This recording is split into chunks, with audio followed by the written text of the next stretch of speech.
Hello everyone, this is Aisha and welcome to our 13th Kotlin tutorial, and in this tutorial I'm going to talk about the index access operator, which is used to access any element of an array. So now here I have created an array of integers which contains 4 elements, 1, 2, 3 and 4, and we have used this int array of method. You do not have to worry about this function, it will be discussed in the later section. Now let's concentrate on our index access operator. So the index access operator is simply these square brackets, and then if I write n and then these square brackets, and inside these square brackets we will have the index that we want to access.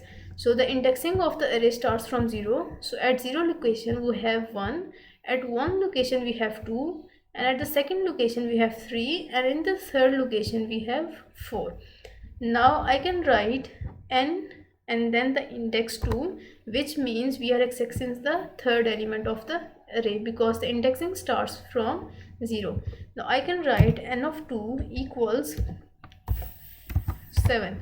So now at location 3 we have 3 stored, which will be replaced by 7 here. So we have accessed our element of array using this index access operator, and inside this index access operator we have the index.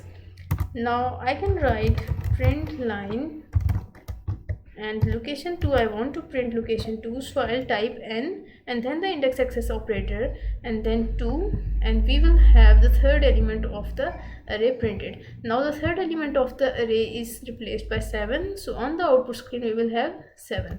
Now let's debug, and you can see here 7 is printed. Here you can see 7 is printed.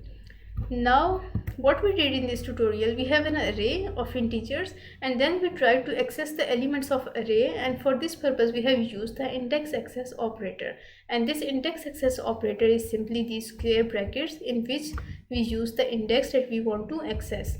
So when we write 2, it means we are referring to the third location of the array because the indexing of our array starts from 0. So at 0 location we have 1, at 1 location we have 2, and at the second location we have 3.